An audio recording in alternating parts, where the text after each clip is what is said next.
The DryBar, bro, so many crazy things. My backstory is very crazy and very lucky, very fortunate. So my college agent changed my life. Okay. Yeah, agent from college? No, he books agent? Colleges. Oh, okay. So like when he reached out to me, I was just doing clubs and just grinding it out and like just, hustling. He reached out to me on Facebook and he was like, his name is Chuck Johnson, right? And so I had played basketball with Chuck Johnson before, and I thought that's who was reaching out to me. And I was like, man, I'll hit Chuck back later, like whatever. Basketball and then, guy? Yeah, I was like, man, I'll hit Chuck up when I got some free time, whatever. And 2 days went by, and so I go into the messages, and I was like, oh shit, this is a white Chuck. I was like, this is not the Chuck I hooped with, right? That's hilarious. So he was like, he's basically like, I want to do a phone call, and like, I'm not a phone call ass person. So we jump on the phone call, and he's just asking me comedy questions, and I'm a comedy nerd, man. Like I love talking about comedy. And so like he was like, who's your inspirations? What's your favorite specials? What do you want to do in comedy? And all these things. For we're on the phone for like 20 minutes and we're just talking about comedy. And at the end of the phone call, he goes, all right, I think we could work together. And I was like, what? Who the hell who are you? You know what I mean? He was like, all right, we'll be in contact. A couple of days go by, he sends me an offer to do a college up in Utica, New York.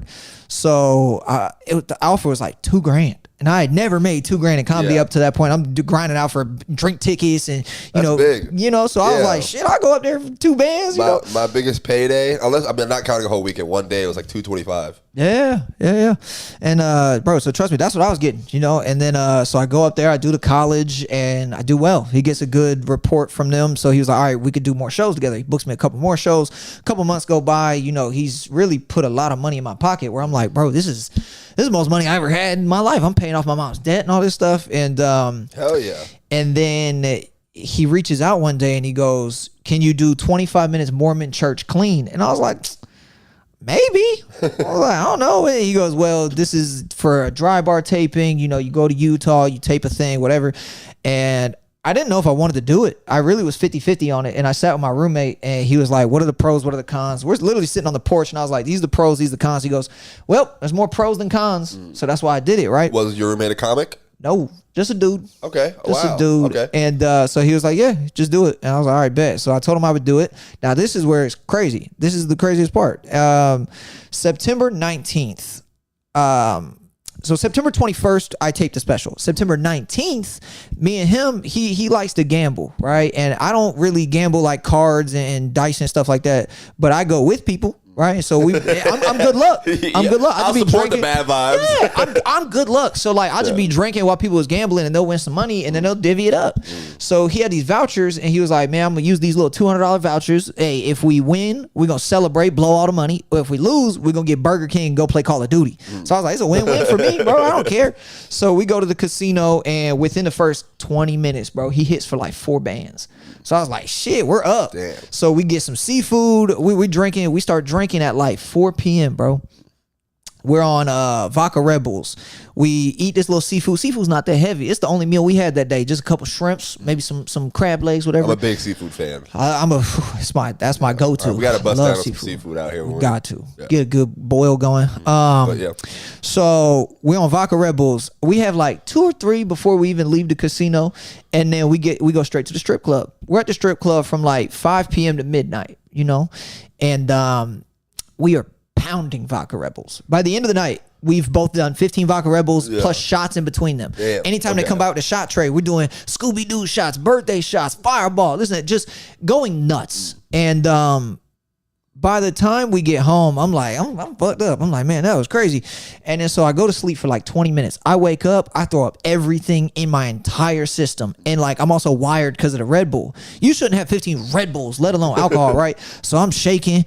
And the whole next day, it's a Friday. And I'm like, bro, I don't feel good. I got to go to the hospital. He's like, man, you straight, bro. You going to be all right. And I was like, no, I think I'm going to die. I think I'm going to die, bro. And he was like, nah, you good. You good. I'm laying next to this man in his bed for the whole day. This is a grown-ass man, bro. Awesome. We are not. But like, it was strictly just because I was like, if I die, I need to be close to you so that you know I'm dead. Yeah. And so he's like in his 40s, bro. This is just my homie. And I'm just in the bed shaking, just going through it. He's in his 40s then? Yeah. Okay. Yeah.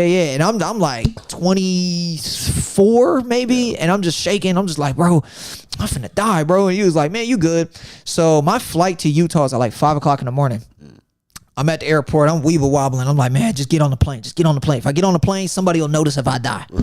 I make it to Utah. I drive from Salt Lake City to Provo, Utah, where we're taping. I get there and like, bro, I haven't eaten. I haven't drank nothing. I can't hold nothing down. Anything I put in my body, I'm throwing up.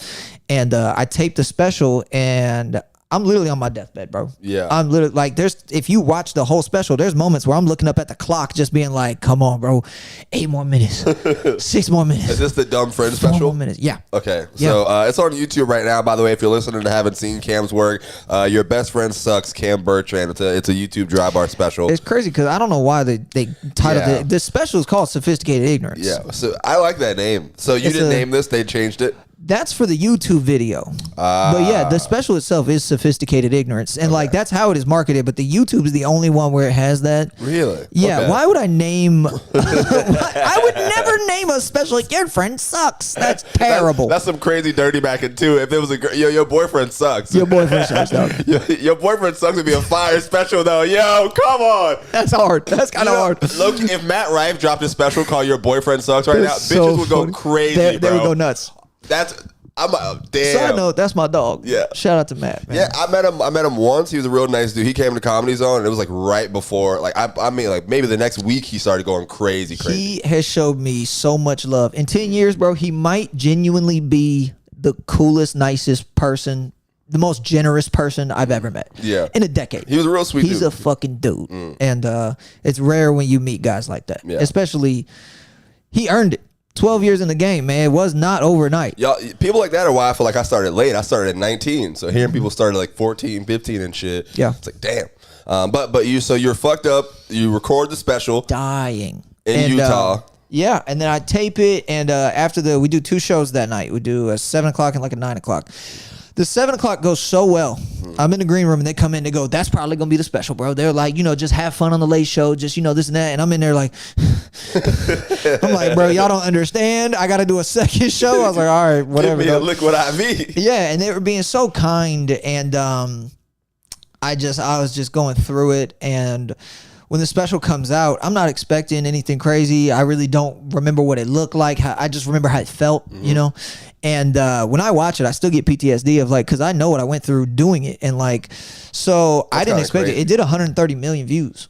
Round of applause, man. All the air horns, all the round of applause, man. It changed everything. Christ, it dude. single-handedly got me AGT without me having to do anything else.